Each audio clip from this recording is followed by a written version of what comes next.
Ano Pag nangyari? kumanan na. Diabetic. Matagal na to eh. Pero hindi na siya masakit. Ano po yan eh? Yan po yung tinatawag na pudpud na po yung condyle. Ngayon ang nangyari dyan, no? Ah. Ganyan, ganyan.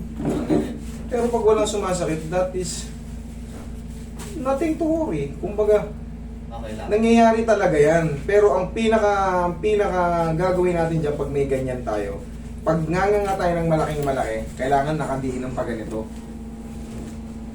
Para hindi magla. Kasi pag in-extend out mo yan ng ngangang normal, possible na lumabas yung condyle kasi pudpud na, wala na sa tamang sukat. Baka magla. Magaya kayo sa mga pupunta ritong pasyente na nakaganon. Ha? Ayan. Ganon ang possible na mangyari dyan. Pero, sa mga ganyan, wala yan. Wala kang dapat ikatakot dyan. Kailangan mo lang kontrolin ang hikab. Pagkakain ka, wala na. Ano na yan eh.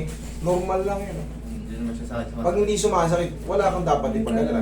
Kasi pag in-adjust mo yan, Nawala na. pag in-adjust mo yan na walang masakit, in-adjust mo. Ngayon, nabago yung posisyon kasi tumutunog ka mo.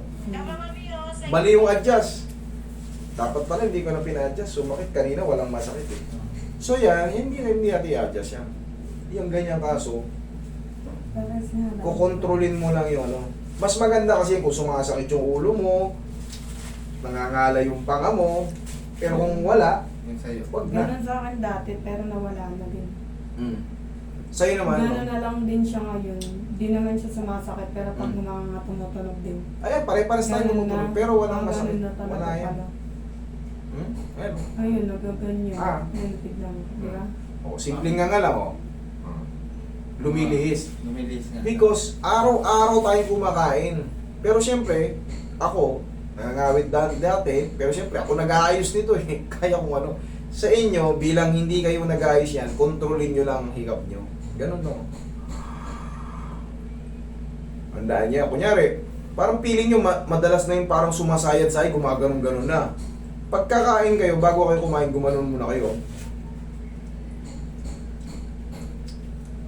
Yan. Kasi minsan pag biglang nga, sabit pa yan eh.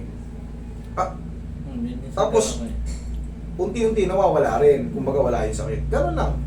Control lang. Yan ang tamang technique para sa mga may TMJD o yung may mga popping clicking sounds. Kasi pag matagal na hindi na po nawawala yan. Okay? Wala akong dapat i-adjust sa inyo. Ano gagawin ko dyan? Sirain natin para ano?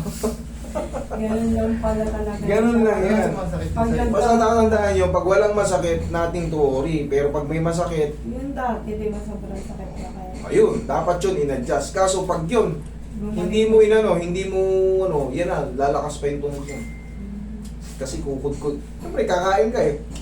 Yun talaga Kukuskus nung kadang kukuskus ako yun. hindi ba sobrang sakit. Yung kada nga sa O yun, di ba? Yun ang dapat ina-adjust. Pero ngayon, Wala na siya. gusto mo sirain natin, ibalik din natin. Hindi. Wala yan, wala tayong gagawin dyan. Kundi, alagaan nyo lang ng... Okay? Yan yung mga healthy tips sa KMJD. Thank you.